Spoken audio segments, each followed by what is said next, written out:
datang bangkit berdiri dulu. Ayo bangkit berdiri. Boleh yang masih depannya kosong, boleh maju. Ayo maju. Biar nanti kalau misalnya ada yang datang, bisa duduk di paling belakang dan di belakang-belakangnya lagi. Ayo maju yuk, maju, maju.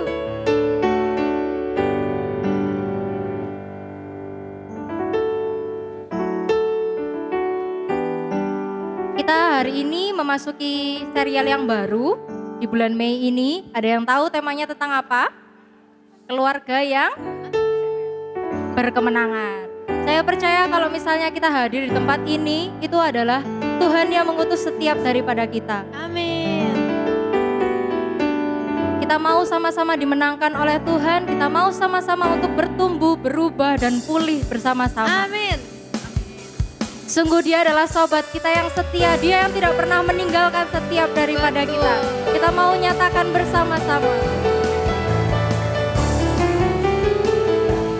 Ada satu sobatku yang setia, tak pernah dia tinggalkan diriku. Di waktu aku susah, waktuku sendirian, dia selalu menemani diriku. Sekali lagi, siapa sobat kita? Namanya satu sobatku yang setia, tak pernah dia tinggalkan diriku. Di waktu aku susah, waktuku sendirian, dia selalu menemani diriku. Siapa namanya? Namanya Yesus, namanya Yesus, nama Yesus yang menghibur hatiku. Namanya Yesus, namanya Yesus, nama Yesus yang menghibur hatiku. Sekarang boleh dong lihat kanan kirinya. Sudah punya sukacita nggak? Coba dilihat. Dikasih senyuman yang terbaik tos kanan kirinya. Sekali lagi kita mau nyatakan kita punya sobat yang sungguh setia. Ada satu sobatku yang setia, tak pernah dia tinggalkan diriku. Amin. Di waktu aku susah, waktuku sendirian, dia selalu menemani diriku. Katakan siapa namanya? Namanya Yesus, namanya Yesus, nama Yesus yang menghibur hatiku. Namanya Yesus, namanya Yesus, nama Yesus yang menghibur hatiku. Boleh dong aku dengar dari suara sebelah kananku. Yesus, namanya Yesus, nama Yesus yang menghibur hati. Gantian sebelah kiri. Namanya Yesus, namanya Yesus, Menghibur hatiku. Sekali lagi kita nyatakan bersama-sama. namanya Yesus, namanya Yesus, nama Yesus yang menghibur hatiku. Namanya Yesus, namanya Yesus, nama Yesus yang menghibur hatiku. Nama Yesus yang menghibur siapa? Nama Yesus yang menghibur hatiku. Berikan sorak-sorai kemuliaan bagi nama Tuhan. Sebab dia Tuhan yang sungguh menghibur setiap daripada kita. Kalau pagi hari ini kita boleh ada di tempat ini, kita boleh sama-sama berkumpul di sini. Itu Itu semua karena kebaikan dan kemurahan Tuhan. Kita mau sama-sama merasakan bahwa Tuhan sungguh hadir di tempat ini. Kita mau merasakan bahwa Tuhan melawat setiap daripada kami. Kita juga mau mensyukuri setiap kebaikan Tuhan. Kalau kami boleh mengalami setiap persoalan di dalam hidup, itu juga karena Tuhan sungguh sangat menyayangi setiap daripada kita. Tuhan mau kita terus bertumbuh bersama Dia. Kita buka pada pagi hari ini dengan tanda kemenangan Kristus dalam nama Bapa dan Putra dan Roh Kudus. Amin. Selamat pagi Allah Tritunggal yang Maha Kudus. Sungguh kami bersyukur Tuhan, kalau Engkau sungguh melawat setiap kami. Engkau yang terus menjagai setiap kami di hari-hari kami Tuhan. Setiap tangan-tangan kami Engkau pegang Tuhan, dan tidak pernah Engkau meninggalkan kami Tuhan. Mungkin banyak daripada kami Tuhan yang hadir di tempat ini dengan segala kepikiran kami Tuhan, dengan segala pergumulan permasalahan yang kami lalui. Tapi kami hari ini sungguh ingin menyerahkan setiap diri kami kepadamu Tuhan. Kami ingin merasakan kasih-Mu yang sungguh ini. Sebab kami menjalani setiap hari-hari kami mau bersandar padamu.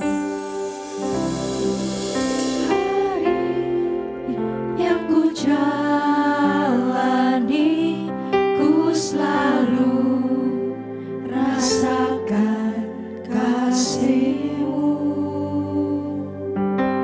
Ku bersyukur atas kebaikan-Mu.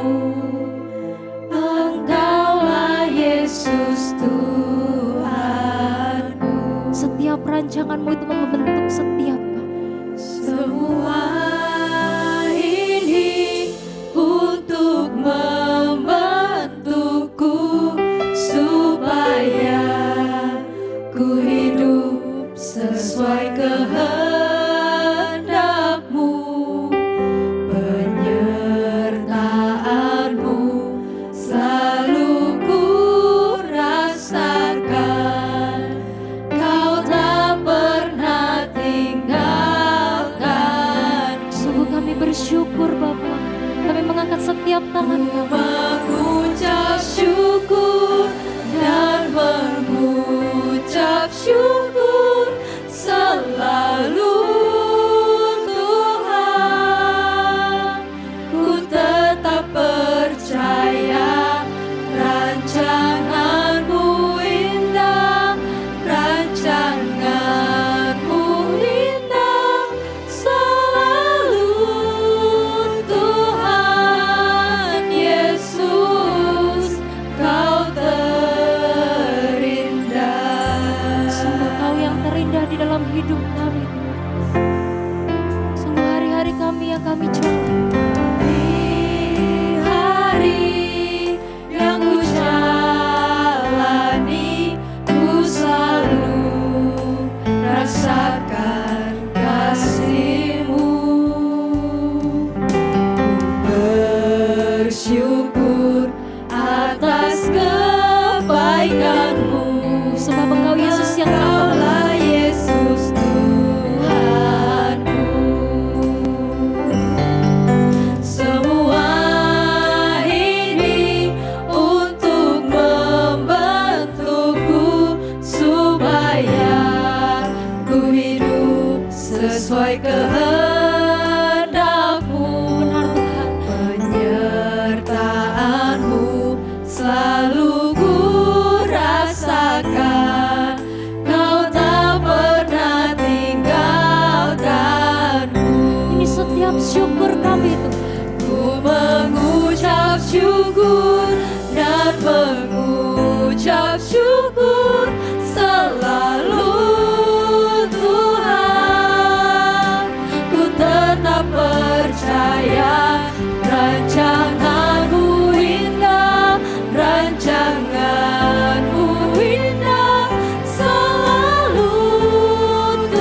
syukurmu pada Ku Tuhan. tetap percaya rancanganmu indah, rancanganmu indah selalu Tuhan Yesus, Kau terindah. Ku mengucap syukur dan mengucap syukur selalu Tuhan. Ku tetap percaya rancanganmu indah, rancanganmu indah selalu Tuhan Yesus, Kau terindah. Tuhan Yesus, Kau terindah.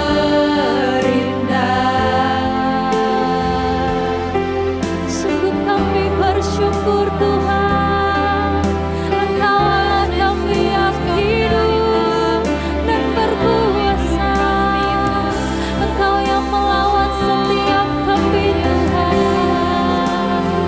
Setiap jalan-jalan kami Engkau pegang kami Tuhan. Sungguh kami bersyukur. Engkau Tuhan kami yang baik. Engkau menjaga setiap kami.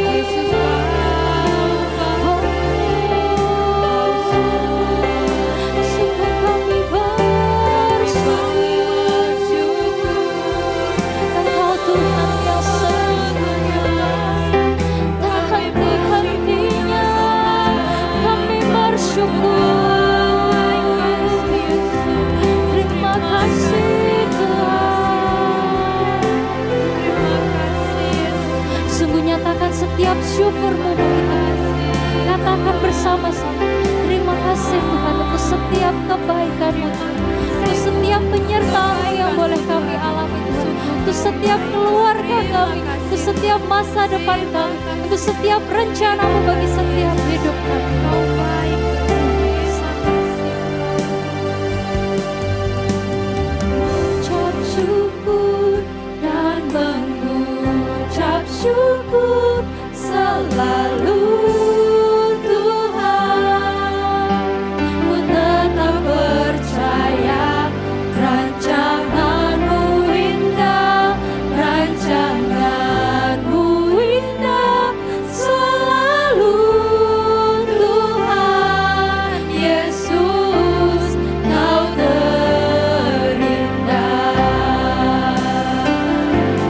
Ku mengucap syukur dan mengucap syukur selalu Tuhan. Ku tetap percaya rancanganmu indah, rancanganmu indah selalu Tuhan Yesus, Kau terindah. Tuhan Yesus, Kau terindah. Sungguh hanya Tuhan yang terindah bagi setiap hidup kami. Sungguh jalan-jalan Tuhan adalah yang terbaik bagi setiap kami. Kami mau naikkan setiap rasa syukur kami. Kami tidak mau takut untuk setiap meninggalkan masa lalu kami. Kami mau sama-sama menyatakan sukacita bagi Tuhan.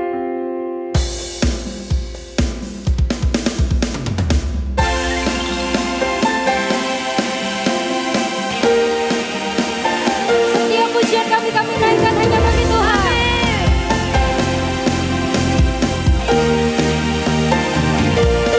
Pujian syukurku ku naikkan bagimu, kasih dan rahmat-Mu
sembah kami Tuhan.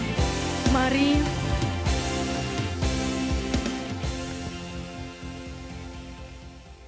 saat ini kami anak-anak-Mu mau masuk lebih dalam lagi ke dalam hadirat-Mu Tuhan.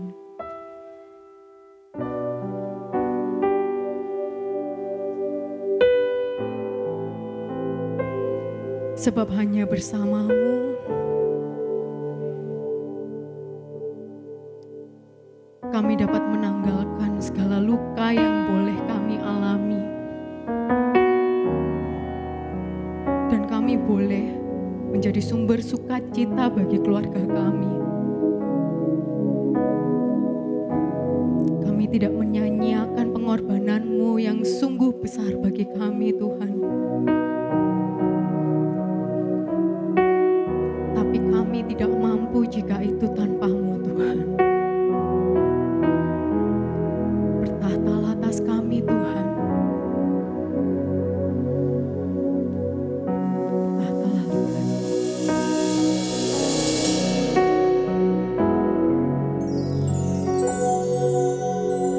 Bukan dengan kekuatanku ku dapat jalani hidupku, tanpa Tuhan yang di sampingku ku tak mampu sendiri. Hanya Engkau kekuatan kami Tuhan.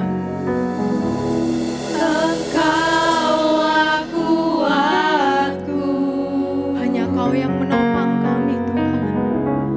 yang menopangku. Ku pandang wajah-Mu dan berseru, pertolonganku datang dari-Mu. Peganglah tanganku, jangan lepaskan. Kaulah harapan dalam hidupku. Benar Tuhan, hanya Engkau dalam kehidupan kami. Bukan dengan kekuatanku ku dapat jalani hidupku, tanpa Tuhan yang di sampingku ku tak mampu sendiri.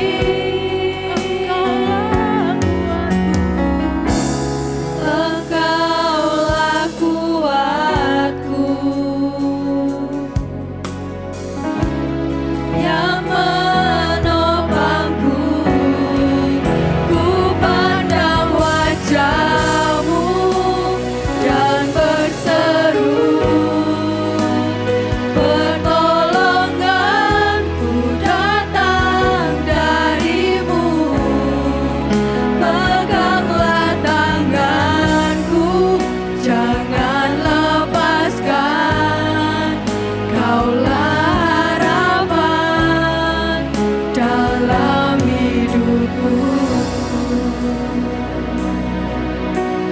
Biar umat saja yang menyanyi.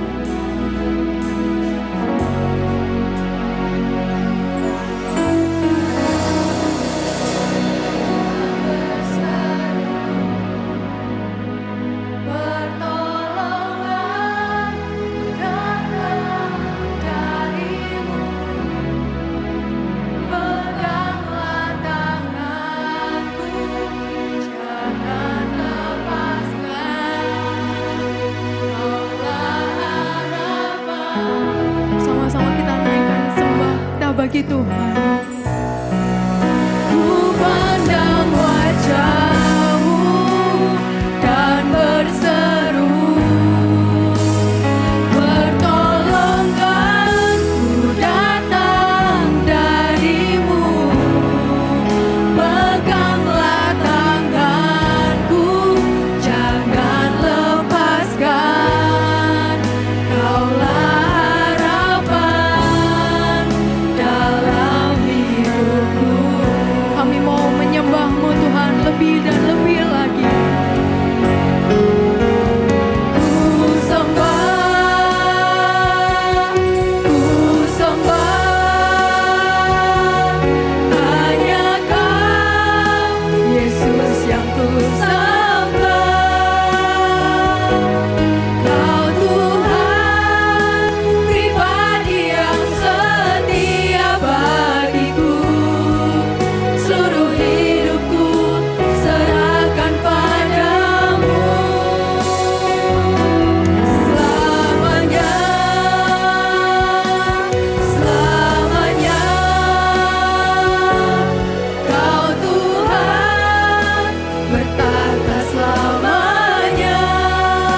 mau menyembah-Mu Tuhan. Ku sembah hanya Kau, Yesus yang ku sembah.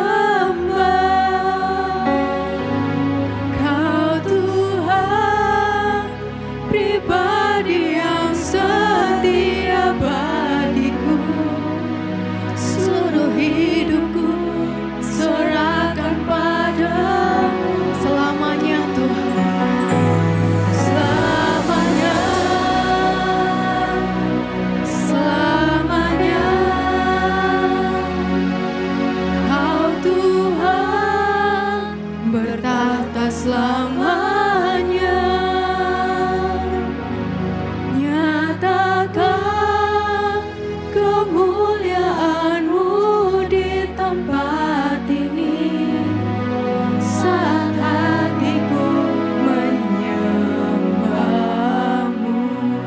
Dengan segenap hati kami mau menyanyikan sembah bagi-Mu Tuhan. Ku sembah,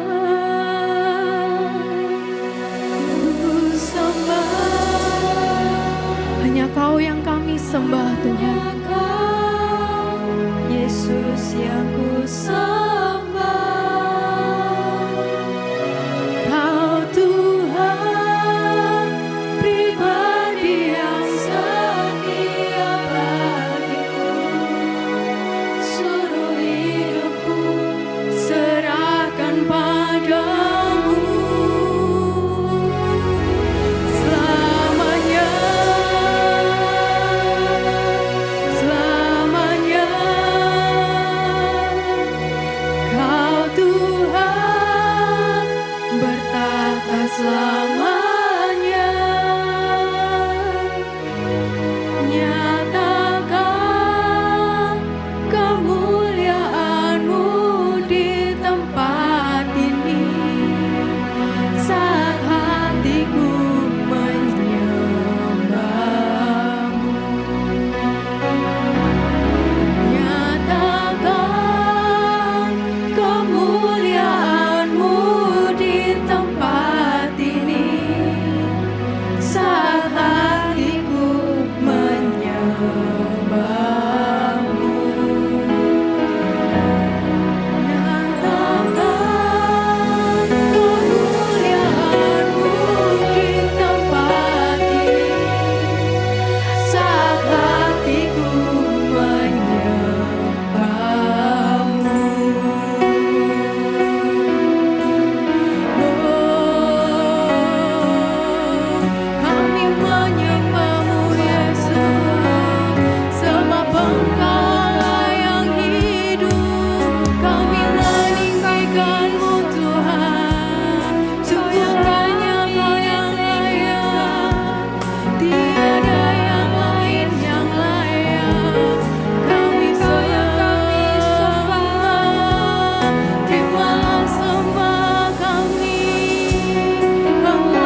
Bapa di dalam surga, sungguh terpenuhi sudah kerinduan kami.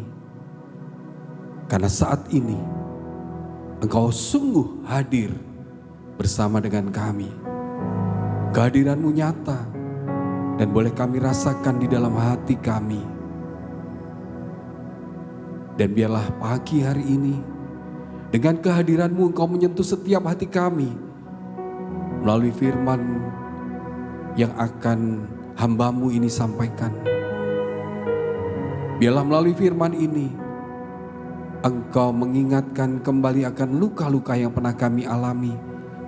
Dan dengan ingat itu Engkau akan sembuhkan kami. Sehingga Engkau akan pulihkan setiap keluarga kami. Amin. Kami percaya kehadiran kami di tempat ini tidak akan sia-sia. Karena Engkau akan mengubah hidup kami menjadi pribadi yang lebih baik, menjadi keluarga yang lebih baik lagi. Biarlah Engkau sendiri yang berkarya saat ini Bapa. Semua doa ini kami panjatkan kepadamu dengan perantaraan Yesus Kristus, Tuhan dan Juru Selamat kami. Amin. Silakan duduk, kita beri aplaus dulu untuk singer dan Bu El yang luar biasa, juga player kita. Oke. Sepertinya nggak perlu pakai ini, nggak apa-apa sih. Baik, ya slide-nya sudah bisa. Oke, baik. Bapak, Ibu dan teman-teman muda yang terkasih dalam Kristus, Shalom.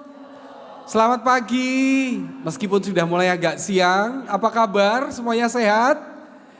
Yang sehat boleh lambaikan tangan kanan ke atas. Yang sehat dan bahagia boleh lambaikan tangan kanan dan kiri. Oke, sekarang kasih tos kanan kirinya ya. Sambil tetap tersenyum ya. Kita semua bahagia, kita semua sukacita, jadi jangan hilang senyum dari wajah Anda. Baik Bapak, Ibu dan saudara-saudariku yang terkasih dalam Kristus. Tema kita pagi hari ini adalah, ini serinya adalah keluarga yang berkemenangan. Dan tema khusus pagi hari ini adalah menanggalkan luka masa lalu. Dan saya ingin memperkenalkan diri dulu, mungkin sebagian sudah pernah ketemu saya terakhir ke sini kapan ya, udah lama sekali sepertinya.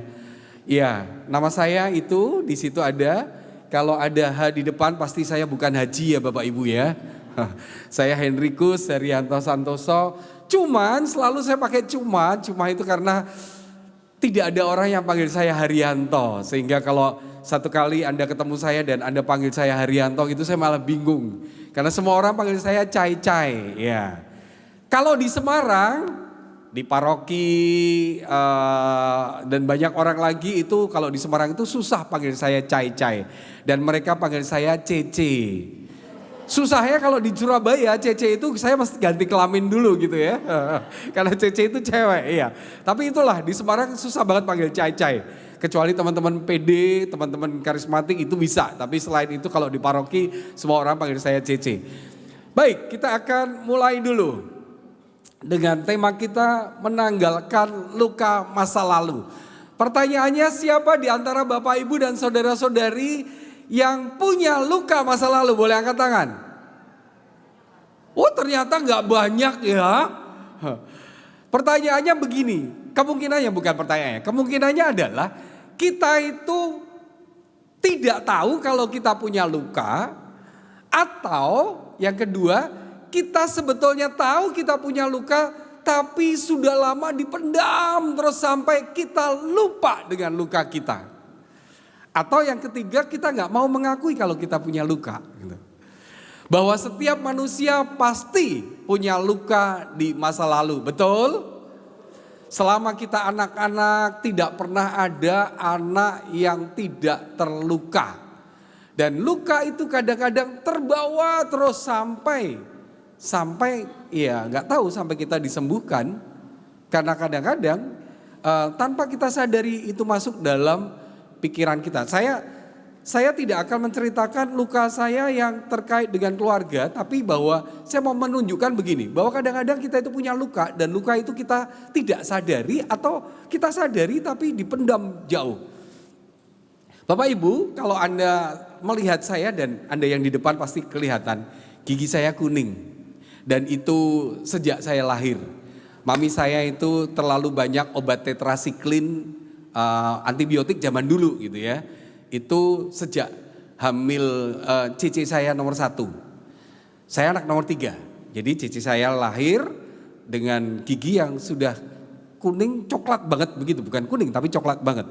Lalu 2 tahun berikutnya koko saya lahir, giginya sudah mulai coklat muda. Dan 2 tahun berikutnya, jadi efek tetrasiklin itu sampai berapa tahun berarti? Dari cici saya sampai saya, itu gigi saya kuning, adik saya 2 tahun setelah saya sudah jadi putih. Gitu. Efeknya panjang banget. Dan sejak saya kecil saya sering dibully dengan gigi yang kuning. Dan kemudian saya menjadi anak yang penakut, anak yang pemalu, gak berani ketemu orang, dan seterusnya begitu. Sehingga satu hari pada waktu saya lulus dari SD, saya harus masuk ke SMP. Sebetulnya saya diterima di SMP di kota Semarang. Saya asli dari Semarang, tadi lupa memberitahu ya. Saya asli dari Semarang, baru tadi kereta nyampe jam 9:04 mungkin, lalu cepet-cepetan ke sini begitu. Nah, lalu saya sudah diterima di SMP di kota Semarang. Tapi mami saya punya cece dan dia suster. Dan kebetulan dia suster kepala sekolah di sebuah SMP di Salatiga. Maka singkat cerita cicinya mami yang suster ini yang kepala sekolah, dia bilang sama mami saya namanya Swan. Swan, itu Cai-Cai kalau enggak kamu lepas, kamu pisahin dari keluargamu sekarang ini, nanti sampai dia tua, sampai dia dewasa akan jadi anak yang penakut, pemalu, gak berani ketemu orang, gak bisa senyum. Betul, dulu saya gak bisa senyum, karena setiap kali saya senyum orang akan lihat, ih giginya kuning gitu. Makanya saya gak bisa senyum dulu. Sekarang ini saya selalu tersenyum gitu ya. Nah waktu itu karena mami saya ya takut. Wak, saya kalau panggil Wak ya, Wak itu cicinya mami, Wak saya itu galak banget memang sih, suster tapi galak banget. Maka cici mami saya takut sama cicinya, dia bilang ya sudah kalau mau di sekolahin di Salatiga juga gak apa-apa gitu. Singkat cerita saya ada kalau hari Senin masuk, Minggu saya diantar mami papi untuk ke Salatiga, untuk kemudian nanti sekolah di sana 3 tahun. Dan pada waktu mami papi udah ngobrol-ngobrol, lalu mau pulang, lalu mami nanya, Ci, kalau orang Semarang panggil itu bukan C tapi Ci gitu ya. Ci, ini Cai-Cai mau ditidurin di mana? Kok lupa aku nanya sama kamu gitu. Dan ternyata Wak saya dengan santainya bilang, oh aku lupa nyiapin tempat buat Cai-Cai. Loh saya udah gak sekolah di Semarang, di Salatiga gak disiapin tempat. Lalu singkat cerita, Wak saya cuma bilang gini, udah tunggu sebentar. Lalu mami saya juga bilang, itu kan sekolah di Salatiga itu persis depan sekolah itu Universitas Satya Wacana. Maka di samping-sampingnya banyak sekali kos-kosan sebetulnya. Tapi Wak saya bilang apa? Enggak boleh kos. Nanti kalau kos malah nanti jadi anak liar gitu. Nah singkat cerita dia bilang tunggu sebentar.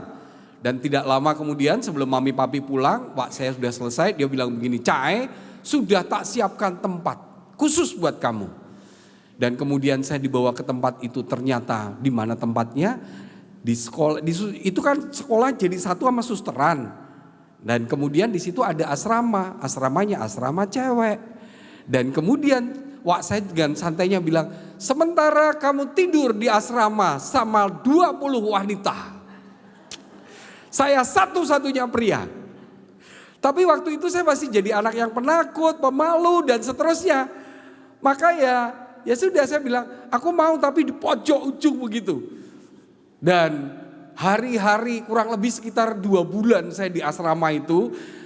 Saya masuk SMP, mereka semua sudah SPG, waktu itu masih ada SPG, berarti udah SMA ya kira-kira kalau SPG itu ya. Jadi mereka udah lebih dewasa dari saya. Setiap hari saya disiksa. Kenapa? Karena badan saya kecil, saya masih kecil banget kan SMP begitu. Setiap hari pipinya dicowel lah, di rambutnya diacak-acak dan segala macam. Dan itu siksaan buat saya. Dan lebih dari itu, saya itu karena cowok paling kecil di keluarga, maka saya itu agak manja. Saya takut sama setan. Iyalah ya, kalau zaman anak kecil gitu pasti takut sama setan. Lalu saya takut ketemu orang karena takut gigi saya kuning, selalu dibully begitu. Nah tiba-tiba setelah 2 bulan saya ngomong sama Wak saya, Wak aku gak mau kalau tidur bersama cewek-cewek ndak enak gitu, nggak nyaman. Lalu wak saya bilang, ya wes tak carikan tempat. Sudah, karena wak saya di kepala sekolah kan, kamu ambil barang-barang koper di kopermu, nanti bawa ke ruang kepala sekolah. Kamu tunggu di ruang kepala sekolah. Sudah, saya nunggu di situ mungkin sekitar 2 jam kali gitu. Dan kemudian wak saya bilang, tuh sudah siap kamarmu. Saya cuma mikir kamarnya di mana gitu ya. Oh ini adanya cuma sekolah sama susteran. Susteran adanya cuma asrama sama kamar-kamar suster. Terus aku mau ditidurin di mana gitu. Kok sudah siap, sudah siap. Dan ternyata Bapak Ibu Anda tahu. Saya yang anak penuh dengan ketakutan sama setan. Ditidurkan di ruang UKS sekolah. Yang betul-betul saya tahu selama 2 bulan saya di sana. Itu nggak ada orang satupun di sekolah itu. Satpam itu jadi satu sama susteran. Kalau dia datang ke sekolah itu cuma jam, kalau saya ingat sih waktu itu ya, sore jam 3 dia sudah mulai standby, lalu jam 6, jam 9, jam 12, jam 3 pagi dia baru keliling ke sekolah lalu balik lagi karena posnya di susteran. Selama tidak ada dia keliling, tidak ada manusia. Dan saya tidur di ruang UKS sendirian. Yang kemudian ini ruang UKS, ini ruang guru kosong begitu ya, gede. Sebelah ruang UKS itu ada pintu. Dan pintunya itu nggak bisa ditutup jeklek, itu nggak bisa. Sebelah pintu itu kelas. Kelas yang kalau malam pasti gelap. Dan kalau saya sudah mulai masuk ke ruang UKS begitu, saya tutup pintunya, tiba-tiba krengket, buka sendiri. Bayangkan, maka betapa saya ketakutan luar biasa waktu itu. Wah, takutnya bukan main. Sudah begitu, teman-teman yang mulai tahu saya tidur di UKS, mereka mulai bully saya, bilang apa? Weh, ini kakak kelas itu udah cerita, di sekolah ini ada suster ngesot. Wah, tambah takut saya, luar biasa. Jadi betul-betul saya tersiksa sekali. Saya mulai jengkel dengan wak saya, benci dengan wak saya karena saya mau pulang rumah nggak boleh gitu. Pokoknya nggak boleh kamu pulang rumah, kamu harus di sini. Saya boleh pulang itu kalau liburan semester, berarti 6 bulan sekali baru saya boleh pulang. Mami papi saya boleh datang ke situ kalau 3 bulan sekali. Wak saya itu galaknya bukan main. Maka betul-betul hidup saya itu terisolir di mana-mana. Sudah takut sama setan, sudah gitu takut sama orang nih. Wak saya itu karena kepala sekolah, dia nyuruh, pokoknya kamu harus ikut teater. Bayangin ikut teater. Dan kemudian karena dia kepala sekolah bisa dong nyuruh-nyuruh guru teaternya. Dia bilang, ini mumpung Natal, Cai-Cai suruh baca puisi, enggak apa-apa. Biar belajar berdiri di depan orang banyak. Wah, saya itu orang anak yang pemalu, penakut, enggak berani tersenyum. Itu maju, pegang mic itu sudah mulai begini, wah semua orang udah teriak-teriak, tepuk tangan gitu diketawain. Ini yang satu pegang kertasnya ikut goyang gitu. Dan semua orang tepuk tangan dan tiba-tiba saya ngompol di depan banyak orang. Bayangkan malunya saya loh. Gila nih banget pokoknya waktu itu. Singkat cerita, 3 tahun saya lulus, saya pulang ke Semarang lagi. Saya sekolah SMA di Semarang. Dan kemudian rasanya sudah ya hidup saya sudah selesai dengan SMP begitu. Sampai kemudian saya kuliah, saya mulai bisa berani ngomong di depan orang karena dipaksa ikut teater, akhirnya saya bisa berani ngomong di depan orang. Mulai kuliah itu saya udah mulai jadi MC dan seterusnya. Saya mulai sadar, untung loh. Dulu kalau saya enggak di SMP di Salatiga, saya enggak bakalan bisa berani ngomong di depan orang. Maka saya sudah mulai bersyukur punya wak yang galak tapi merubah hidup saya. Bersyukur. Tapi ya itulah. Kadang-kadang luka itu tidak kita sadari.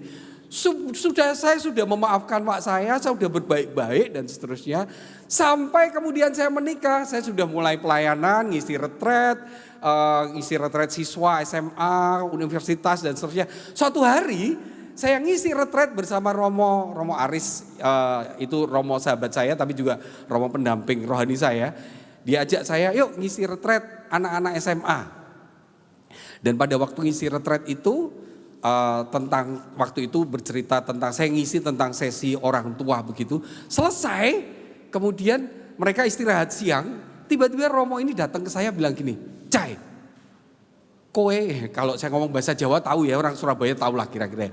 Kowe iki isih loro. Loro apa mo? Wong aku sehat kok. Kamu tuh menyimpan luka batin. Wah, luka batin dari mana? Luka batin SMP koyone kowe. Dari sharing-sharingmu aku tahu. Masa? Aku sudah memaafkan wakku kok.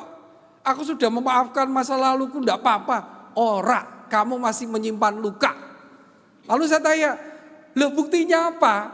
Kalau aku masih menyimpan luka. Lalu Romo tuh cuma bilang gini, Cai, sekarang ini coba kamu sebutkan satu nama teman SMP-mu. Dan Bapak Ibu tahu nggak? Hari itu saya tidak ingat satu pun nama teman SMP saya. Aneh ya? Lalu Romo ketawa. Wes, sekarang sebutkan nama gurumu satu, kecuali wakmu. Dan hari itu saya tidak ingat nama guru saya satu pun. Separah itu. Lalu Romo cuma ketawa, itu kamu masih menyimpan luka, kamu tidak bisa menerima dan itu membuat hidupmu gak nyaman. Selalu terbawa dengan kemarahan-kemarahan yang tidak bisa kamu tahu kenapa dan seterusnya. Betul, hari-hari itu saya memang sudah jadi suami yang cukup pemarah, gampang tersinggung dan seterusnya gitu. Dan Romo bilang, itu karena kamu masih menyimpan luka, maka kamu tidak sadar seringkali kalau kamu ketemu apa kamu gampang banget marah. Dan kemudian karena saya sudah pembicara retret, Romo bilang, yuk tak terapi gitu. Sudah, dalam 2 jam mereka siswa tidur, saya diterapi, kemudian didoakan dan seterusnya, selesai. Besok pagi, bangun tidur pagi-pagi, tiba-tiba saya ingat 2 nama teman saya. Saya ingat 1 nama guru saya. Dan sambil berjalan retret saya ketemu Romo. Mo, aku eleng neh. Dan selama 3 hari retret saya mulai mulai ingat banyak nama teman saya dan banyak nama guru saya. Kenapa? Karena Romo bilang, itu loh, kamu belum memaafkan masa lalu. Kamu menyimpan masa lalu. Sehingga apa? Itu mbok tumpuk. Sepertinya kamu sudah selesai. Padahal belum. Dan itu kamu tidak sadar seringkali muncul pada waktu kamu berrelasi dengan Susan. Susan itu istri saya. Dan kamu berrelasi sama anak-anakmu. Tiba-tiba kamu sensitif, gampang ngamuk dan seterusnya. Salah satunya itu.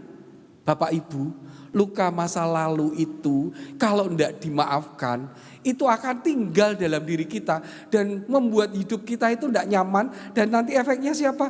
Orang-orang terdekat kita. Ini nih ya, mari kita baca. Sebab itu laki-laki, mari kita baca bersama-sama. 3, 2, 1. Dan bersatu dengan istrinya sehingga keduanya itu menjadi satu daging. Bapak Ibu, kalau Anda sudah menikah, firman ini bukan hanya untuk yang menikah saja. Yang mau menikah juga perlu banget. Ya, nanti saya juga ceritakan. Kalau Anda sudah menikah atau mau menikah, itu artinya apa? Anda akan meninggalkan ayahnya dan ibunya dan bersatu dengan istrinya. Artinya apa? Meninggalkan masa lalu. Tapi persoalannya, kita itu membawa masa lalu yang saya ketemu dengan Susan, meskipun saya pacaran dengan Susan itu 6 tahun. Tapi kami itu pribadi yang berbeda, betul? Keluarga saya dan keluarganya Susan itu beda banget. Kenapa? Saya dididik sama mami papi dengan aturan mami papi saya kalau di rumah masih pakai bahasa Belanda dan bahasa Inggris. Artinya ya itu pendidikannya kayak gitu tuh, disiplin lah, yang selalu rapi, yang segala macam. Susan di rumah itu sama mami papinya masih pakai bahasa Chinese. Papinya nggak bisa bahasa Indonesia. Maka 6 tahun pacaran sama Susan, saya hampir nggak pernah ngobrol sama papinya. Karena papinya nggak bisa bahasa Indonesia. Dan budaya yang dibawa mami papi saya barat, Eropa gitu, dengan budaya Chinese beda banget, betul? Yang di sini rapi, disiplin, resian. Rumah saya itu sampai sekarang, rumah saya itu bersih banget begitu. Tapi yang dibawa Susan ini keluarga Chinese biasanya kalau kita tahu itu suka nyusoh gitu ya, bener ya. Nah barang ini sampai sekarang di Susan kalau ada barang itu mau tak buang, ini udah enggak lama enggak dipakai tak buang ya, jangan eman gitu. Betul? Lah itu dia. Maka dua pribadi yang berbeda, dua keluarga yang berbeda membawa luka masing-masing. Yang Susan mungkin luka dengan keluarganya seperti apa, yang saya luka dengan keluarganya, dan dua-duanya bersatu dengan istrinya dibawa bareng. Jadi dua pribadi yang luka ketemu luka jadi bubar. Betul? Karena dua-duanya luka dan membawa masa lalu sendiri-sendiri. Itu menjadi satu dagingnya oke, tapi lukanya itu loh dibawa. Nah itu.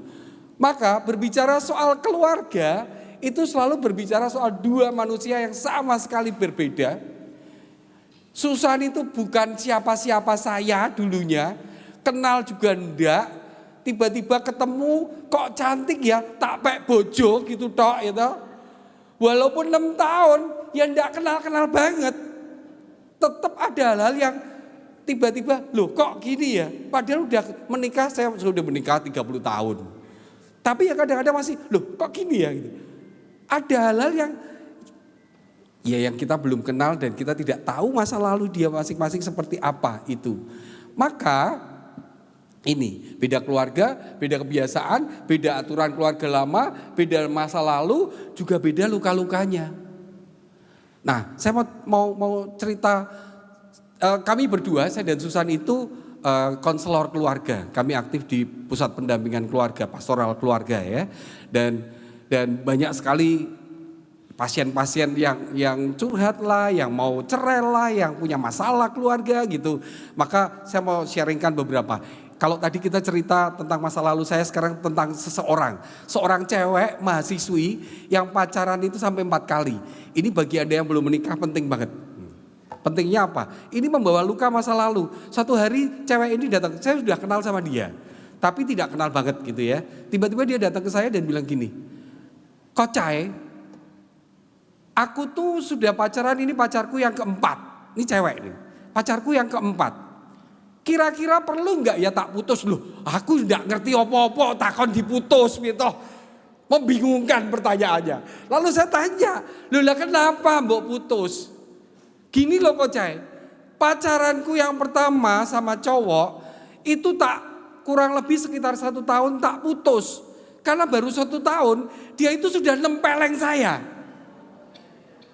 Oh ya bener kudu mbok putus. Loh nek ndak mbok putus kamu kawin dadi mati malahan. Terus piye? Terus aku pacaran sama cowok kedua. Pacarannya sampai 6 bulan tok tak putus. Lah kenapa mbok putus? Karena cowok yang kedua ini dalam waktu 6 bulan dia sudah berani jambak rambutku, kepalaku dijebleske ke tembok. Aku cuma mikir kok sial mentok kowe yo gitu. Lalu dia bilang, aku dapat cowok lagi. Orangnya baik banget, lemah lembut dan seterusnya. Tapi baru 2 bulan tak putus. Kenapa? Tiba-tiba dia marah gara-gara aku janjian sama dia. Aku dijak pergi sama mamiku. Dan kemudian tak kabari dia marah. Besoknya aku ditendang perutku. Aku mikir ini sial banget yang lagi ini. Dan cowok yang keempat yang baru pacaran, dia udah pacaran 3 bulan sama yang keempat ini. Dan sama yang keempat ini, dia hampir dipukul, kemudian dia lari. Tapi artinya 4 kali pacaran, dia dapat pacar, disiksa terus. Lalu saya mulai sadar ada yang salah dengan dia. Apa saya enggak tahu. Maka saya dengan Susan waktu itu ngobrol bersama dengan dia.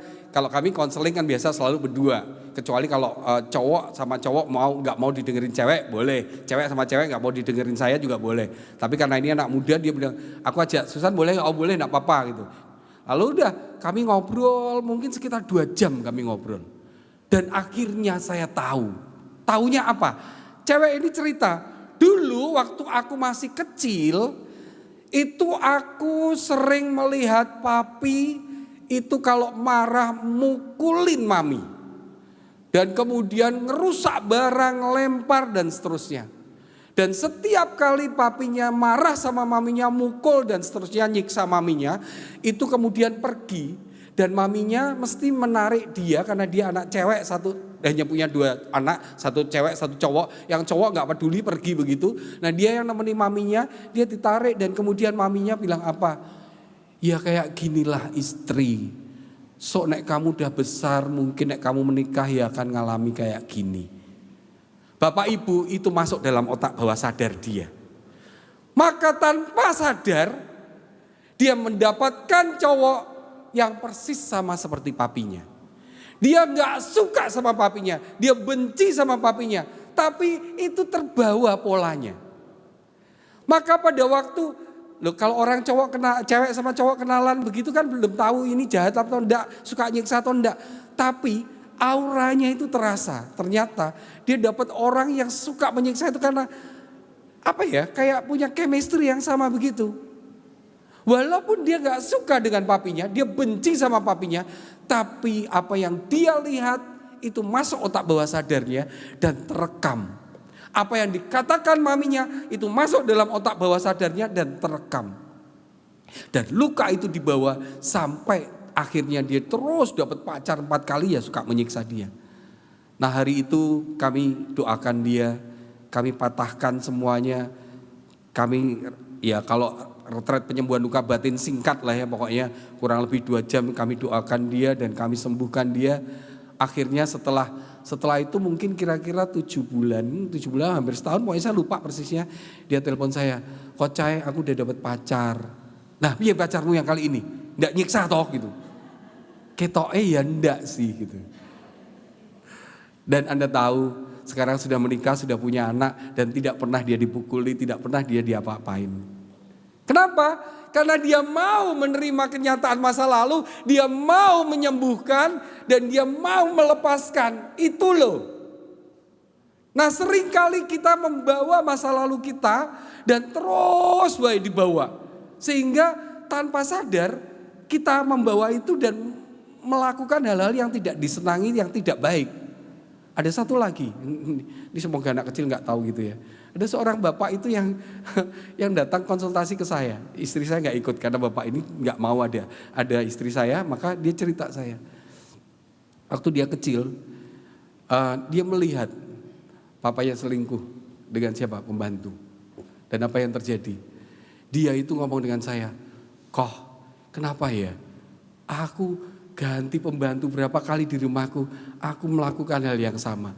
Aku benci sama keperbuatan papiku, tapi kayaknya aku kok enggak bisa lepas kenapa ya?" Dia melakukan hal yang sama.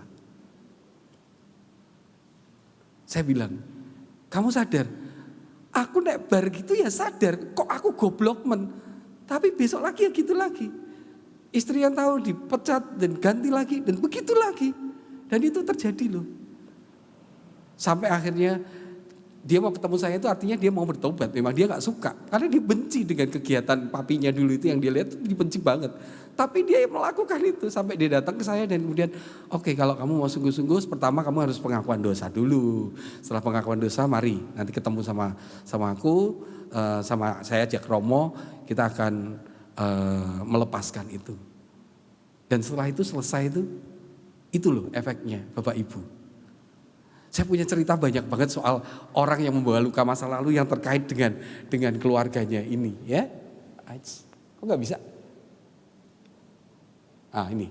Seringkali tanpa sadar kita masih membawa luka masa lalu kita dan terus kita bawa dan tanpa sadar itu melukai orang-orang di sekitar kita. Bisa berupa apa? Perlakuan masa lalu kita. 1, sikap yang tidak menyenangkan, bullying, dilecehkan. Seperti saya yang dilecehkan dengan gigi kuning. Ada anak-anak yang dibully mungkin dengan body shaming, gendut dan seterusnya. Maka begitu yang saya pernah alami, ada seorang seorang ibu itu yang konsultasi bersama dengan saya dan Susan. Dia cuman masalahnya sepele banget sih. Saya kok benci banget dengan anak saya nomor 2 kenapa? Lalu enggak tahu, saya juga enggak tahu. Tapi setelah ngobrol-ngobrol saya tahu anak nomor 2-nya itu gendut. Maka tanpa sadar dia benci sama anak nomor 2. Anak nomor 1-nya kurus. Anak nomor 3-nya kurus, disayang. Anak nomor 2-nya disia-sia. Dan dia sadar loh, saya itu enggak adil. Karena sama anak nomor 2 itu aku kayak benci banget, kenapa ya Pak? Gitu. Separah itu loh gitu. Itu. Dan itu sikap yang kita terima masa lalu, perbuatan masa lalu dari orang tua kita kebawa pada anak-anaknya. Kata-kata yang menyakitkan, goblok, bodoh. Dan itu terus misalnya dilakukan pada anaknya. Maka nanti anaknya itu akan meneruskan pada anaknya lagi. Dan itu terjadi begitu terus. Tanpa sadar. Karena kata-kata itu sudah kayaknya udah masuk dalam kamusnya dia. Kata goblok dan bodoh itu kayak sudah hidup di dalam dirinya. Maka spontan keluar begitu saja. Dan ada orang yang melakukan ini, artinya mereka kalau konsultasi dengan kami berdua itu mereka sadar, betul? Mereka pengen berubah tapi tidak bisa, itu loh. Lalu penolakan, diacuhkan, dibedakan, dibandingkan dengan kakaknya atau adiknya. Kemudian juga tidak bisa jalani, boleh di next lagi.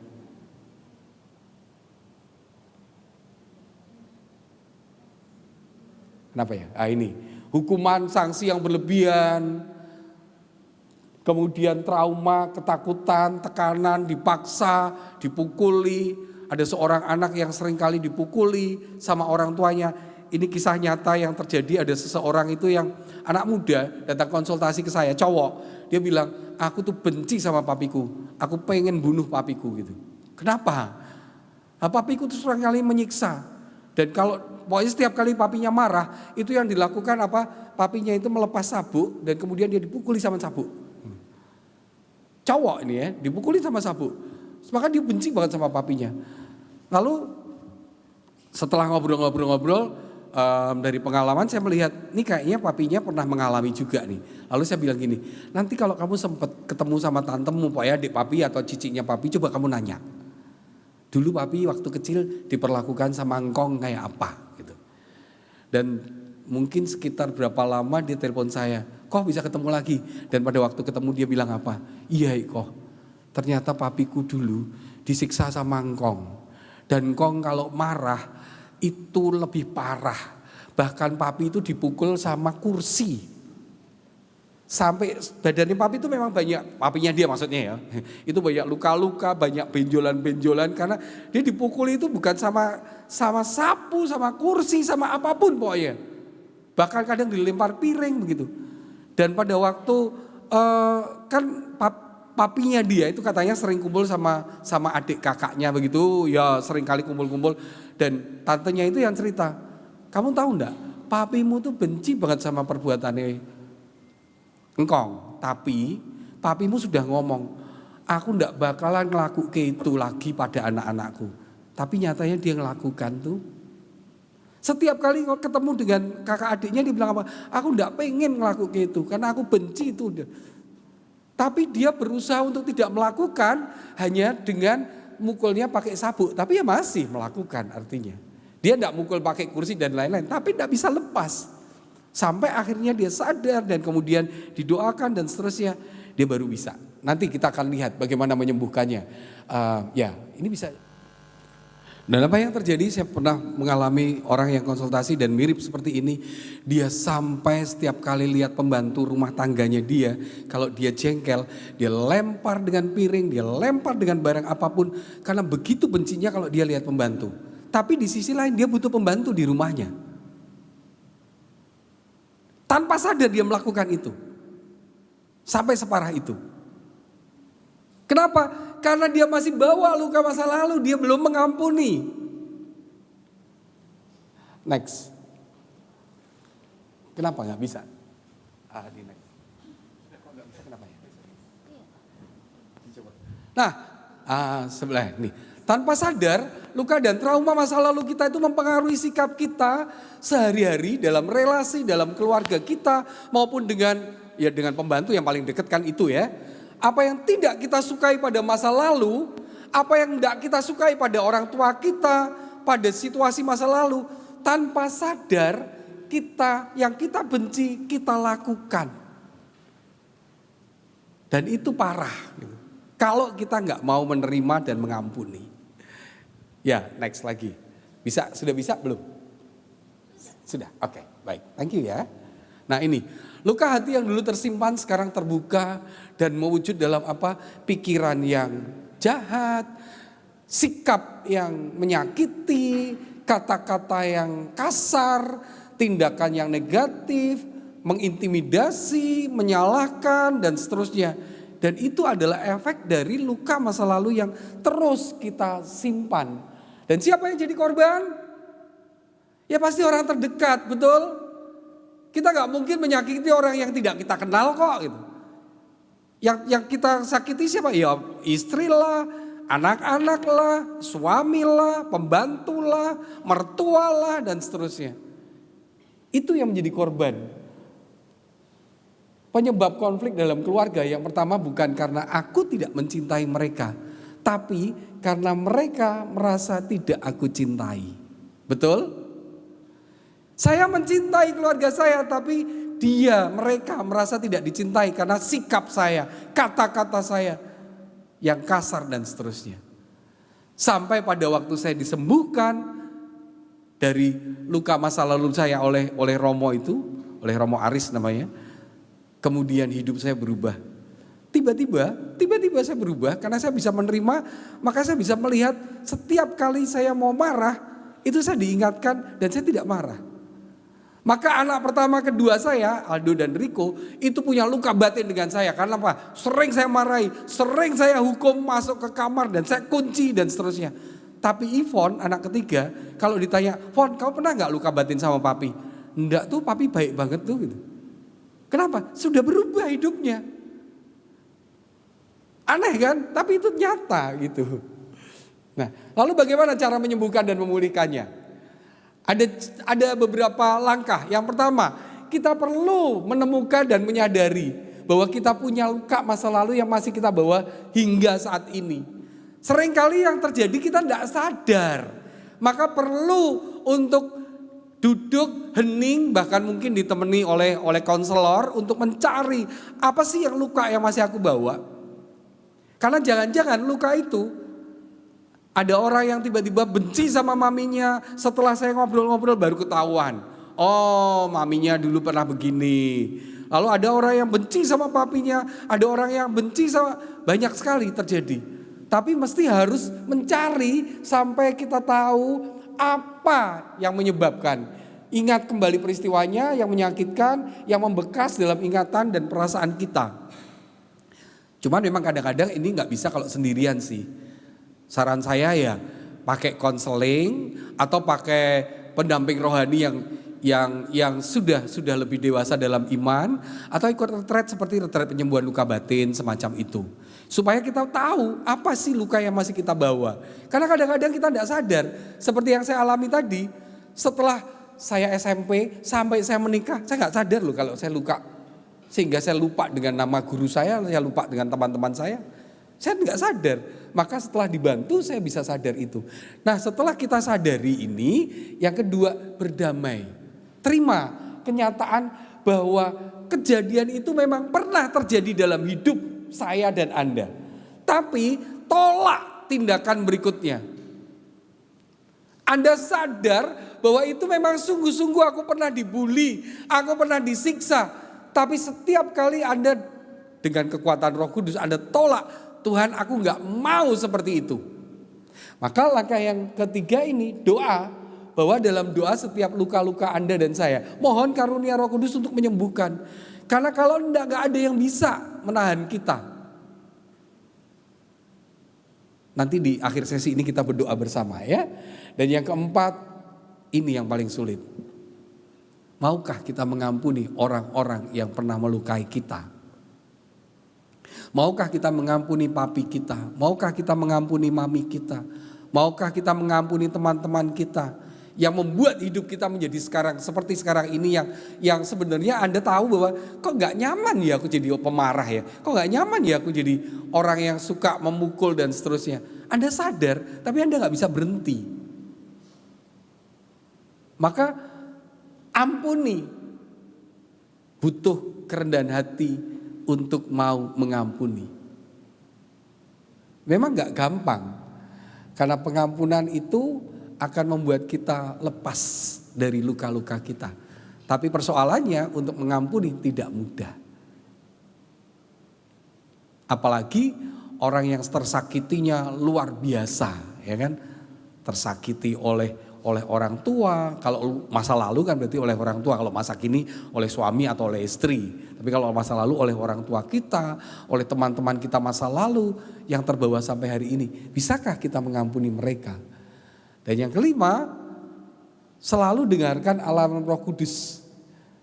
Pada waktu kita sudah berdoa dan mohon kekuatan untuk bisa melepaskan diri dari tindakan-tindakan buruk yang terbawa dari masa lalu, sebetulnya ada alarm yang ada di diri Anda. Siapa dia? Roh Kudus. Karena pada waktu saya sendiri mengalami, pada waktu saya sudah mulai berubah, disembuhkan oleh Romo dan kemudian saya sudah janji saya mau menolak, tidak mau melakukan apa yang dulu dilakukan oleh papi saya, apa yang dulu dilakukan karena waktu, kenapa saya bilang papi mami saya? Karena saya merasa dibuang SMP loh. Saya merasa mami papi saya gak sayang sama saya. Saya dibuang dan disiksa di sana. Maka saya cukup benci dengan mami papi saya juga waktu itu. Tapi pada waktu saya sudah ampuni mereka, kemudian saya sudah lepaskan wak saya dan saya sudah mengampuni kejadian itu. Kadang-kadang masih bisa marah. Cuman pada waktu mau marah, apa yang terjadi? Alarm itu selalu berbunyi. Contohnya begini, satu hari ya masih lah ya, kadang-kadang masih jengkel juga gitu. Tiba-tiba waktu itu saya baru mengalami persoalan di pekerjaan dan tiba-tiba kumat, ngamuan lagi begitu. Lalu satu malam istri saya itu cuma bilang gini, Pi, aku tuh menikah sama kamu tuh cari bahagia loh Pi, bukan cari dimarahi terus loh gitu. Itu sudah sembuh saya, tapi kadang-kadang kan masih kumat begitu. Karena punya persoalan kantor yang berat banget begitu. Yang bisa dimarahi siapa? Istri lah gitu. Lalu istri saya cuma bilang gitu. Lalu saya bilang, nah terus piye Mi? Aku dewi itu kadang-kadang yang gak sadar. Tapi aku nih baru sakit deh, aku tak retret ya. Retret sama siapa? Aku tak ke rawa seneng gitu.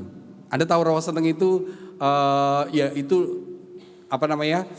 Tempat romo-romo terapis itu. Maka di sana retret pribadi. Dia berangkat retret pribadi, saya anter 3 hari dan kemudian dia bilang, Pi nanti hari Jumat kan, Minggu pulang aku dijemput di sini tuh jam 12 sudah harus keluar dari kamar. Jangan sampai telat. Oke. Tapi waktu itu anak-anak saya 3-3-nya masih kecil-kecil. Maka saya bilang sama anak-anak, yuk Minggu jemput mami. Dan kemudian Minggu saya berangkat. Dan pada waktu saya berangkat ngurusi anak-anak, ternyata repot banget toh. Dan kemudian saya sampai di sana harusnya jam 12 supaya bisa dia keluar saya jemput. Saya sampai di sana jam 2 siang. Dan begitu saya itu sudah ngomong, Tuhan buat aku sabar ya Tuhan ya, aku salah mesti nanti istriku marah gitu. Buat aku sabar. Tiba-tiba sampai di sana apa yang terjadi? Betul. Baru keluar, baru masuk begitu, Susan sudah keluar dan bilang, Papi itu piye toh? Aku dari tadi nunggu ini tidak ada siapa. Usah dimarah-marahin. Wah langsung muntap saya. Pengen marah loh. Ya iyalah wong, nggak ngerasa kayak repotnya ngurusi anak 3 itu.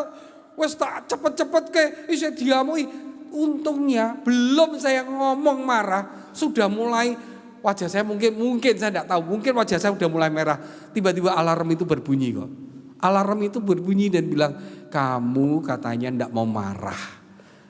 Bapak Ibu, alarm itu selalu berbunyi. Tapi persoalannya seperti Anda kalau tidur, alarmnya bunyi, boleh ada 2 pilihan. 1, Anda bangun, yang 1 pateni alarmnya. Betul? Sama, kita punya kehendak bebas.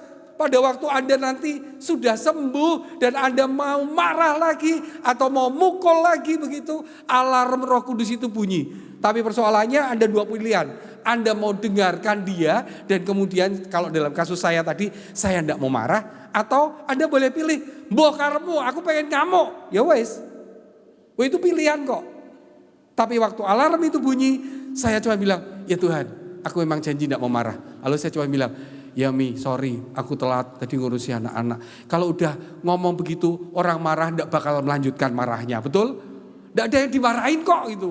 Wong saya nggak mau dimarahin sudah nyerah kok gitu. Maka selesai. Jadi tergantung apakah kita mau mendengarkan Roh Kudus dan kemudian sadari dan stop, atau Anda mau lanjutkan, itu terserah Anda. Tapi bahwa Roh Kudus selalu akan mengingatkan Anda. Itu. Dan yang terakhir adalah nggak mau lagi. Win tolong. Nggak mau lagi. Nah ini, lakukan. Kalau Anda baca 1 Korintus 13, Anda sudah tahu isinya apa? Kasih, betul. Mari kita baca. Kasih itu sabar. Itu saya bilang lihat nomor 7 itu tuh. Kasih itu tidak pemarah, ya kan? Ini semua tulisan di kitab suci loh. Cuman saya tulis dengan cara saya menulis. Kasih itu murah hati. Lihat nomor 4, tidak sombong. Tidak memegahkan diri. Kasih itu tidak cemburuan.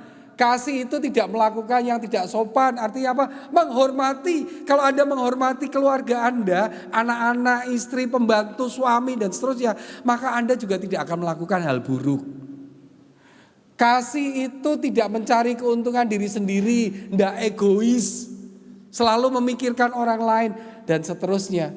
Kalau ini Anda lakukan, maka kasih itu bersukacita karena kebenaran dan adil. Kasih itu menutupi segala sesuatu, percaya segala sesuatu, dan seterusnya.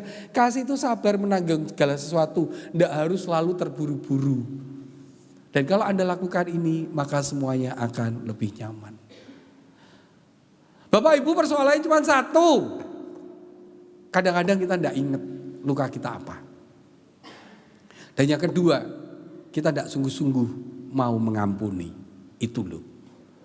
Maka siang hari ini mari saya ajak Anda untuk menutup. Saya mau panggil teman-teman singer dan player. Kita akan berdoa bersama ya. Saya tahu kalau orang-orang ikut retret penyembuhan luka batin itu 4 hari baru mereka sembuh. Hari ini mungkin cuma 5 menit kita berdoa atau 10 menit, tidak tahu. Tapi kalau Anda sungguh percaya, di situ akan ada kuasa dan di situ akan ada mujizat. Amin. Amin. Devi boleh bantu saya doa?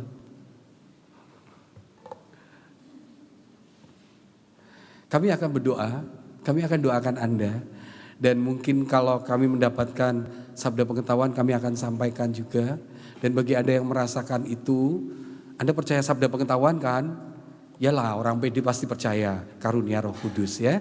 Maka kalau Anda merasa itu kayaknya aku ini yang ditegur begitu, ya ampuni langsung. Berarti Anda sudah mau menerima, Anda mengampuni. Oke? Baik, mari kita berdoa. Kita mau nyanyikan satu lagu. Bapa, Engkau sungguh hadir dalam hidup kami. Engkau yang memulihkan kami dengan kuasa-Mu. Engkau yang memberikan mujizat kesembuhan kepada kami. Setiap kami yang masih menyimpan luka-luka masa lalu kami tanpa kami sadari. Maka kami percaya hari ini, siang ini, Engkau hadir dengan sebuah rencana yang indah untuk menyembuhkan setiap kami. Untuk membersihkan kami dari luka-luka kami melalui pengampunan yang Kau berikan. Bapa, dengarkan seruan kami. Bapa, Kau mendengar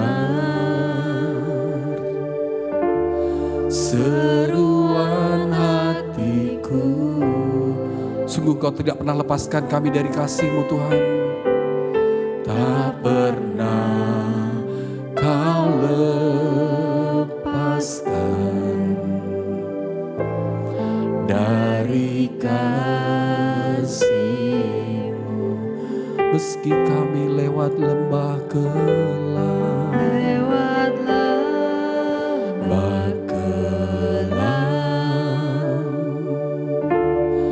Kau temani aku.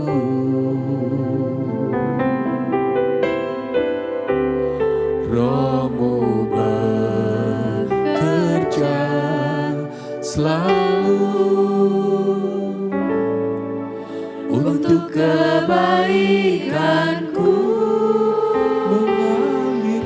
Mengalir kuasa dari dari tempat maha tinggi, Bapa kekal mulia, Kau hadir di sini, memulihkan hati, menyembuhkan yang terluka. Ku kan tenang bersamamu, Bapa.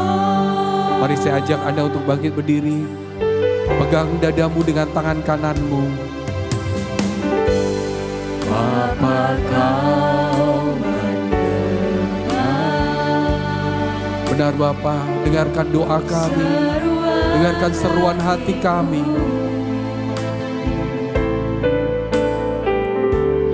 Tak pernah Kau lepaskan dari kasih-Mu.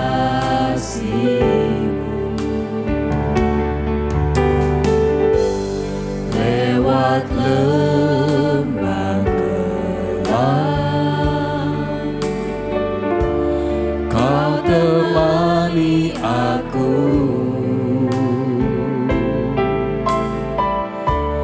Roh-Mu bekerja selalu untuk kebaikanku, mengalir kuasa dari tempat maha tinggi. Bapa kekal mulia, Kau hadir di sini, menyulihkan hati, menyembuhkan yang terluka. Bukan tenang bersamamu, Bapa. Mengalir kuasa-Mu, kuasa dari tempat maha tinggi. Bapa kekal mulia, Kau hadir di sini, memulihkan hati, menyembuhkan yang terluka. Ku kan tenang bersamamu, Bapa. Ku kan tenang, ku kan tenang bersamamu, Bapa. Ku kan tenang bersamamu, Bapa.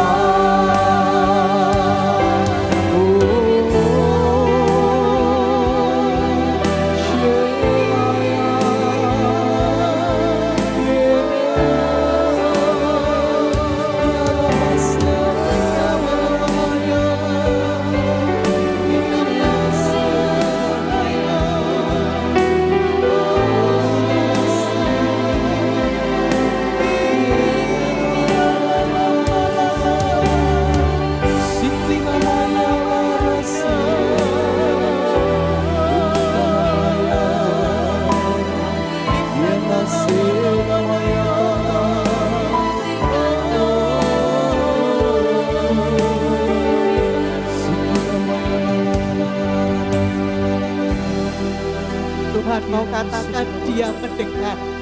Dia mendengar apa yang kau teriakkan. Dia mendengar apa yang kau katakan. Bahkan Dia mendengar apa yang kau keluhkan.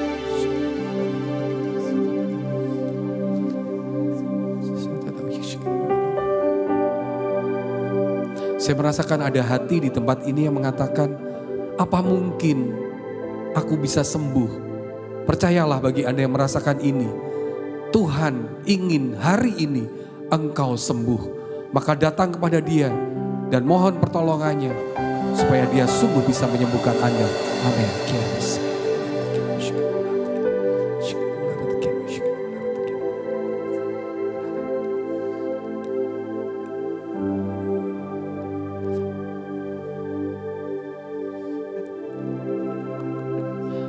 Saya banyak melihat peristiwa-peristiwa yang berseliweran dalam bayangan saya. Ada anak yang dipukul, ada anak yang sungguh-sungguh dimarahin oleh orang tuanya, oleh ibunya khususnya dengan kata-kata yang kasar. Ada anak yang dibully. Dan bagi Anda yang sungguh merasakan ini, engkau masih menyimpan luka masa lalumu, ampuni. Bila engkau tidak mampu, datang kepada Tuhan dan mohon kekuatan daripadanya untuk mengampuni, supaya hidupmu terlepas dari masa lalu yang buruk, sehingga hidupmu di masa depan akan jauh lebih baik lagi.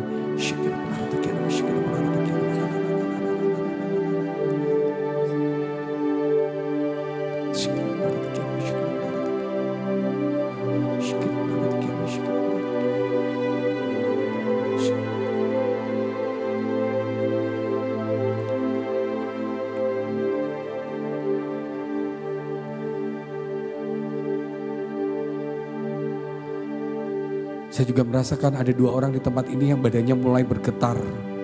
Bagi Anda yang merasakan ini, percayalah, Tuhan menjamah Anda.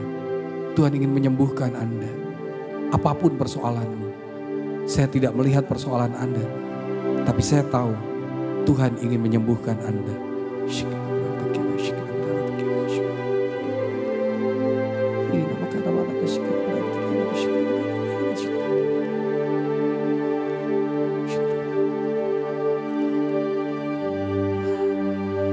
Bapak, kami mengucap syukur dan berterima kasih karena Engkau sungguh hadir hari ini.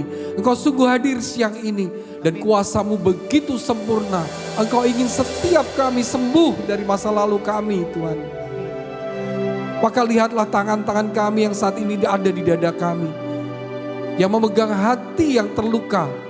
Terluka oleh masa lalu yang tanpa sadar kami bawa dalam sikap kami, dalam tindakan kami, dalam kata-kata kami, dalam pemikiran kami di hari-hari ini. Yang tentu menyakiti banyak orang. Tapi hari ini, Engkau mau sembuhkan setiap kami. Apapun luka kami. Dan biarlah sungguh kami mau terbuka. Kami mau membuka hati kami untuk jamahan tangan kasih-Mu. Dan biarlah juga mulai saat ini kami mau sungguh-sungguh mendengarkan alarm dari Roh Kudus. Supaya kami tidak terus jatuh di dalam dosa yang sama karena luka-luka masa lalu kami. Dan kami tahu Engkau akan membuat seluruh keluarga kami yang ada di tempat ini akan Engkau pulihkan. Engkau buat keluarga-keluarga kami menjadi keluarga yang penuh sukacita dan bahagia karena Engkau ada di tengah-tengah mereka. Terima kasih Bapa, terima kasih. Sentuh setiap hati anak-anak-Mu ini, sentuh setiap hati mereka. Terima kasih Pak, terima kasih. Mengalir kuasa dari tempat maha tinggi.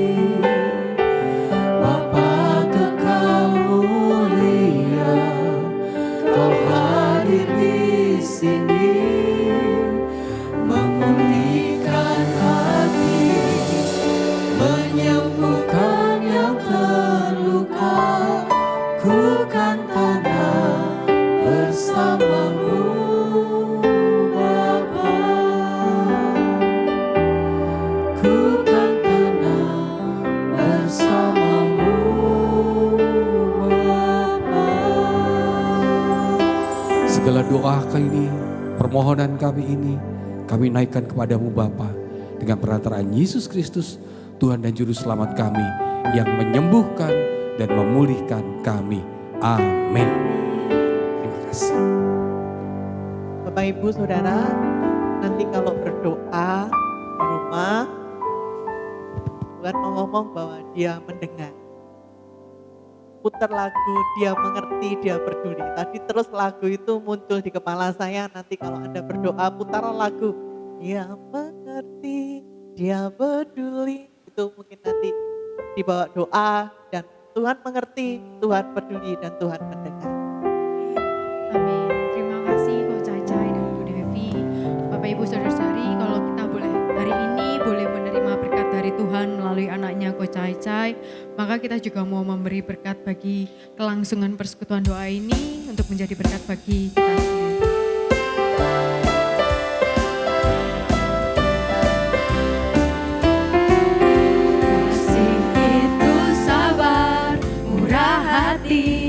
lemah lembut, tak cemburu. Kasih itu memberi sukacita di hati. Kasih itu mengerti, selalu memberi, tiada mencari lemahnya diri. Kasih itu memberi sukacita di hati. Begitu banyaknya cerita tentang kasih-Nya yang sempurna. Marilah kita memberi dunia teladan Kristus di dalam kita. Kristus di dalam kita. Du du du du du du. Du du du du. Du du du du. Du du du du du. Du du du du du. Begitu banyaknya cerita tentang kasih-Nya yang sempurna. Marilah kita memberi dunia teladan Kristus di dalam kita. Kristus di dalam kita. Du du du du du du. Du du du du. Du du du du. Terima kasih untuk persembahan kasih-Nya bagi kelangsungan PD ini agar kita terus bisa mendengarkan sabda dari Tuhan. Saya mengundang Kakak Yusi untuk menyampaikan beberapa pengumuman. Baik, terima kasih. Ada beberapa pengumuman. Bulan ini tema kita adalah keluarga yang berkemenangan. Jadi serial kita ini setiap hari Sabtu itu akan bersambung menyambung sampai akhir bulan. Untuk minggu depan harusnya ada tanggal 9 ya. Tapi kita libur karena seluruh kita pelayan di Avila, kita akan ada konvenda di Jemur Sari di Hotel Southern. Jadi kita libur dulu yang seharusnya kita akan bersekutu bersama, tapi mohon maaf kami Sabtu depan libur lebih dahulu. Jadi akan disambung untuk 2 minggu berikutnya. Selanjutnya pengumumannya, nah untuk yang berikutnya adalah temanya aku dan seisi rumahku melayani Tuhan. Nah setelah tadi Coach Cacai sudah memberikan bagaimana kita menyembuhkan luka batin kita akan belajar untuk bagaimana kita melayani yang di dalam rumah terlebih dahulu. Dengan pembicaranya yaitu dengan Ibu Jen Hanjaya. Hari Sabtu tempatnya di tempat ini jam 10, jadi mohon kehadiran Bapak Ibu, kalau bisa hadir sebelum jam 10 kita bersekutu, berkenalan terlebih dahulu bersama teman-teman kita semuanya sebelum acara kita dimulai. Nah untuk selanjutnya, nah ini bagi anak-anak, tadi Coach Cacai sudah memberikan untuk penyembuhan luka batin. Nah ini kita PD Avila ini juga mengadakan seminar untuk anak-anak muda. Jadi bagi Bapak Ibu yang mempunyai anak-anaknya atau teman-teman tetangga yang memiliki anak ingin mengikuti seminar, silakan ikut ini seminar penyembuhan luka batin khusus untuk anak muda-mudi. Karena Bapak Ibu zaman sekarang ini kasihan sekali anak-anak muda-mudi ini begitu banyak godaan. Terutama sosmed ini yang ngiming-ngimingin banyak macam ini loh. Nah itu terkadang itu juga bisa membuat anak-anak ini membanding-bandingkan. Nah itu kita mungkin bisa mengajak, boleh difoto, bisa untuk nanti diajak teman-temannya yang punya anak muda-mudi untuk mengikuti seminar ini. Nah seminar ini diadakan di Catholic Center di Jalan Bengawan. Hari Minggu tanggal 5 Juli dari pukul 8:30 pagi sampai pukul 5. Oh sorry, 2 hari Sabtu dan Minggu. Jadi Sabtu dan Minggu di Catholic Center, kalau Sabtu jam 3 sampai jam 8, Minggu jam 8:30 pagi sampai jam 5. Include misa itu sudah Ada misa ya? Nah, ada misanya juga, jadi enggak usah khawatir anak-anaknya nanti kok enggak ikut misa sama mamanya, nah itu sudah ada misanya. Nah pembayarannya untuk reguler 1 orang 50.000. Nah bisa bundling, kalau mau ngajak adiknya, kakaknya silahkan. Kalau bundling 2 orang itu 80.000, ada link pendaftarannya.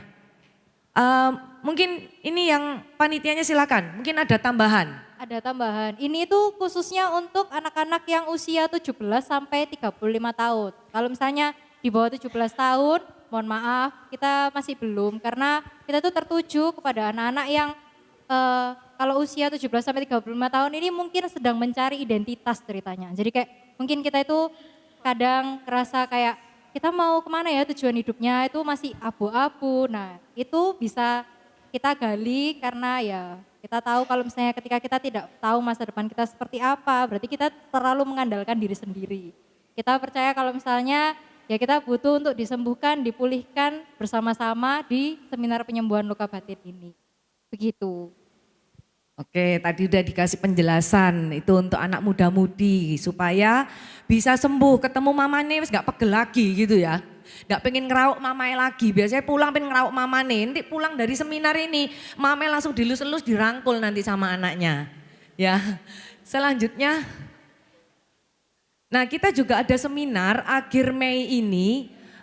Seminar ini seminar keluarga karena sesuai dengan tema kita bulan ini. Jadi diakhiri dengan seminar dengan kita memulihkan cinta dalam keluarga yang dari hambar jadi hangat kembali. Nah seminar ini kita akan dibawakan oleh Romo Erwin hari Sabtu. Nah ini harga tiketnya Bapak Ibu, nah jika mau regis bisa ada link di depan. Karena kita acaranya itu ada di daerah Surabaya Selatan di Southern Hotel di Jalan Raya Jemur Sari. Sedangkan PD kita ini ada di Surabaya Barat. Bagi Bapak Ibu yang pengen ikut dan tidak ada transport, mungkin bisa menghubungi para pelayan-pelayan Avila untuk dibantu transportnya berangkat ke Jalan Jemur Sari ini. Jadi nanti kita akan membantu karena kita memang bekerja sama dengan PD-PD yang selatan dan timur untuk bergabung. Yang barat monggo silahkan boleh ikut. Kalau kesulitan transport nanti bisa menghubungin para pelayan Avila. Berikutnya.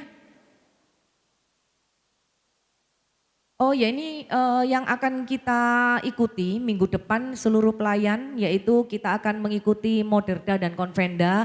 Tempatnya juga sama di Southern Hotel tanggal 8 sampai 10. Oleh karena itu PD kita minggu depan itu libur karena kita akan berangkat ke Konvenda. Nah bagi Bapak Ibu yang mungkin kepingin tahu apa sih Konvenda itu mau belajar bersama juga boleh. Jadi di PD Persekutuan kita ini banyak menyediakan fasilitas untuk kita terus boleh bertumbuh iman kita, semakin dekat dengan Tuhan, bagaimana kita boleh melayani dengan hati. Ini silakan untuk Bapak Ibu mungkin yang mau ikut dengan biaya yang di depan ini nanti bisa kontak kita para pelayan kalau memang pengen ikut. Nanti transport akan kita bantu juga bagi yang kesulitan untuk berangkat ke sana. Seperti biasa kita tim doa, pelayan doa kita melayani doa setelah selesai persekutuan doa ini di sebelah kiri saya untuk yang mau didoakan. Nanti akan ada tim pelayan doa yang berdiri sebelah kiri untuk mendoakan Bapak Ibu. Bagi mau didoakan apa aja silahkan nanti setelah PD. Sekian pengumuman hari ini, terima kasih Tuhan memberkati. Terima kasih Kakak Yusi untuk pengumumannya. Terakhir, ada yang berulang tahun dari 1 minggu yang lalu sampai hari ini mungkin?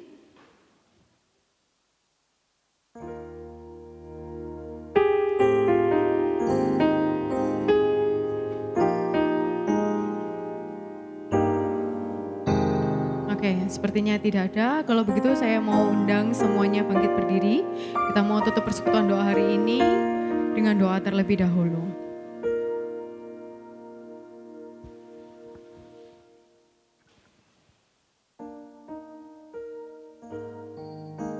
Allah Roh Kudus, terima kasih jika selama ini Engkau telah hadir mendampingi kami, menjadi pengingat bagi kami untuk tidak melanjutkan, untuk tidak meneruskan perkataan, perbuatan yang membawa luka bagi orang-orang sekitar kami. Dan terima kasih untuk firman yang boleh kami terima hari ini, yang membuat kami sadar bahwa mungkin dalam diri kami masih ada yang belum selesai. Kami mohon pimpinanmu, tuntunanmu untuk menyembuhkan luka kami, untuk terus menemani kami berproses menyembuhkan luka kami, agar kami dapat memutus rantai luka ini. Kami tidak meneruskan ini kepada orang-orang di sekitar kami. Dan biarlah orang-orang di sekitar kami melihat bahwa kami ini benar-benar anak-Mu. Bila saat ini persekutuan doa hari ini boleh berlangsung dan sudah sampai pada akhirnya, kami mengucap syukur dan terima kasih karena Engkau sendiri yang mengundang kami hadir di sini untuk berproses bersama-sama, untuk mendengarkan firman yang dibawakan oleh anak-Mu Pak Cai-Cai.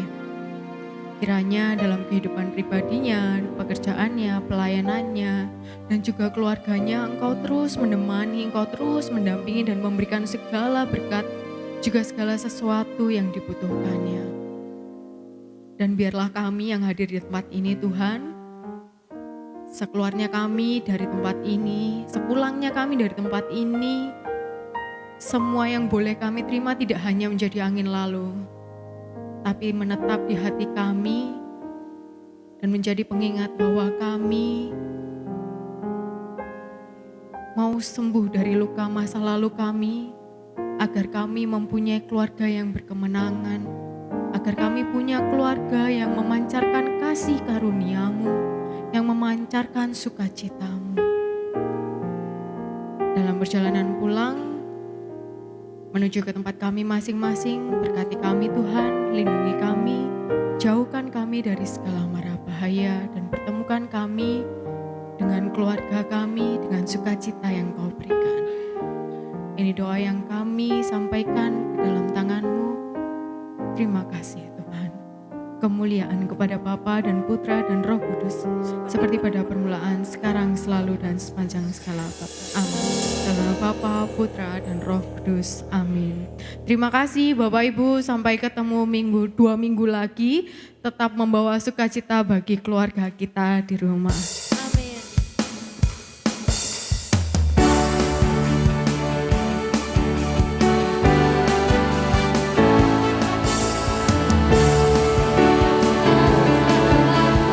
Yesus yang akan selalu berada di sisiku.